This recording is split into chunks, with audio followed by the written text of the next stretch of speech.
Magandang oras mga kababayan, narito ang pinaka-latest update natin sa magiging lagay ng ating panahon ngayong araw at sa susunod na 24 oras. Mas lumalakas pa si Bagyong Henry habang patuloy na binabaybay ang Central Luzon at may malaking pagbabago sa direksyon nito. Bukod dito, nabuo na ang susunod na bagyo at sinasabi ng mga datos na mas malakas ito at posibleng umabot sa super typhoon level at inaasahang papasok next week. Alamin natin ang pinakabagong detalye dito para naman lagi kang updated sa lagay ng ating panahon, i-click mo lang ang subscribe button. Sa kasulukuyan, patuloy nating minomonitor ang Tropical Depression Henry na ngayon ay nasa coastal waters ng Puerto Galera, Oriental Mindoro. Samantala ang southwest monsoon o habagat ay patuloy naman nakakapekto sa Palawan, kaya dalawang magkaibang weather system ang sabay na nakakapekto sa ating bansa. Dahil dito magkaiba ang weather experience natin ngayong araw. Sa malaking bahagi ng Bicol Region, Visayas, Calabarzon, ilang bahagi ng Metro Manila at gayon din sa may Mimaropa, mas direktang nararamdaman ang impluensya ng Tropical Depression Henry. Sa natitirang bahagi naman ng bansa, hindi pa rin nawawala ang tsansa ng mga biglaang pag-ulan at thunderstorms na dulot ng localized thunderstorms, lalo na pagsapit ng hapon hanggang gabi. Sa pinakabagong datos, ang sentro ng Tropical Depression Henry ay tinatayang nasa coastal waters ng Oriental Mindoro. Taglay nito ang maximum sustained winds na 45 kilometers per hour. Ibig sabihin, nasa loob na ito ng bahagi ng ating bansa o kalupaan kung saan mas madali nitong nabubuo ang makakapal na ulap at mga rain bands sa mga karatig lalawigan ng Visayas at Southern Luzon. Bagamat hindi pa ito isang malakas na bagyo, sapat na ang lawak ng sirkulasyon nito upang magatid ng maulap na kalangitan, kalat-kalat hanggang sa paminsan-minsang malalakas na pag-ulan at thunderstorms sa malawak na bahagi ng bansa habang nanatili itong malapit sa kalupaan. Sa ngayon, ang pinakamalagang bantayan ay hindi lamang ang mismong sentro ng Tropical Depression Henry, kundi ang lawak ng ulap at ulan na dala nito. Dahil kahit malayo ka sa sentro, maaari pa rin makaranas ng malalakas na buhos ng ulan na posibleng magdulot ng pagbaha at pagguho ng lupa sa mga vulnerable na lugar. Ngayon, unahin muna natin ang heavy rainfall outlook na inilabas ng Pag-asa dahil kay Tropical Depression Henry. Ngayong araw inaasa ng 50 hanggang 100 mm na ulan ang posibleng bumagsak sa Occidental Mindoro, Oriental Mindoro, Marinduque, Romblon, Aklan at Capiz. Bukas lilipat ang focus ng pinakamalalakas na pag-ulan sa Palawan at Occidental Mindoro kung saan maaari pa ring makaranas ng 50 hanggang 100 mm ng ulan sa loob ng maghapon. Pagsapit naman ng July 2, Thursday, inaasahang makakaranas pa rin ng malakas na buhos na maaring umabot sa 50 hanggang 100 mm. Mahalagang tandaan na mataas pa sa forecast ang actual na dami ng ulan, lalo na sa mga bulubundukin at matataas na lugar.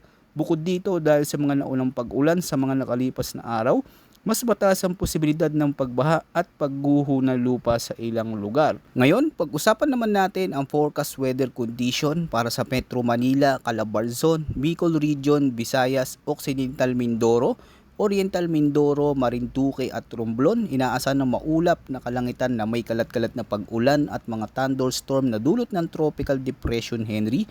Itong malinaw na indikasyon na ang pangunahing weather system na kasalukuyan nagpapagalaw ng lagay ng panahon sa malaking bahagi ng gitna at timog ng bansa. Dahil dito hindi lamang iisang bugso ng ulan ang inaasahan, posible ang pabalik-balik ng mga pag-ulan sa loob ng maghapon at may mga pagkakataong mas lalakas pa ito kapag may mas aktibong rain bands o thunderstorm cluster na tumama sa isang lugar. Dahil nananatili ang banta ng flash floods at landslides lalo na sa mga lugar na matagal nang nakakaranas ng pag-ulan nitong mga nakaraang araw. Sa Metro Manila, asanang makulimlim na kalangitan sa malaking bahagi ng araw na may posibilidad ng pag-ulan mula tanghali hanggang gabi.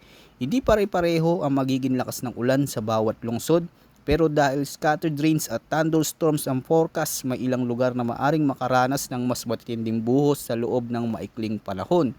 Ganito rin ang sitwasyon sa Calabarzon kung saan posibleng magkaroon ng mas aktibong thunderstorm development, lalo na sa mga lugar na madaling tamaan ng rain bands. Sa Bicol Region, mahalagang bantayan dahil isa ito sa mga rehiyong malapit sa galaw ng sistema. Habang kumikilos ang bagyo sa bansa, patuloy nitong hinihigop ang maraming moisture na maaring magresulta sa mas madalas at mas malalakas na pag-ulan sa ilang bahagi ng rehiyon. Sa Visayas, mas malawak ang sakop ng mga pag-ulan dahil maraming lalawigan ang direktang nasa ilalim ng impluensya ng sistema. Samantala sa Occidental Mindoro, Oriental Mindoro, Marinduque at Romblon nananatili rin ang banta ng mga pag-ulang maaring lumakas paminsan-minsan. Maaring magkaroon ng mga panahong mahina ang buhos pero posible itong bumalik anumang oras kapag may panibagong rainban o thunderstorm cluster na dadaan. Kaya naman ang mga komunidad na malapit sa mga ilog, sapa at mababang lugar ay pinapayuhang maging alerto sa posibilidad ng mabilis na pagtaas ng tubig. Para naman sa Palawan, ang forecast ay cloudy skies with scattered rains and thunderstorms na dulot naman ng southwest monsoon o habagat. Sa madaling sabi, mas direktang naapektuhan ng habagat ang Palawan dahil nakaharap ito sa hangin nagmumula sa kanluran. Dahil dito patuloy na nakakapasok ang malaking supply ng moisture mula sa karagatan na nagdudulot ng maulap at maulang panahon. Kung magpapatuloy ang habagat at mananatiling mataas ang moisture sa paligid, posible pa rin magkaroon ng mga pag-ulang maaring magdulot ng pagbaha at pagguho ng lupa sa mga lugar na vulnerable sa ganitong mga panganib. Samantala para sa nalalabing bahagi ng bansa, inaasahan ng partly cloudy to cloudy skies with isolated rain showers o thunderstorms na dulot ng mga localized thunderstorms. Ibig sabihin, mas magiging madalas ang pagbuo ng mga pag-ulan at nakadepende ito sa init ng panahon at dami ng moisture sa kapaligiran.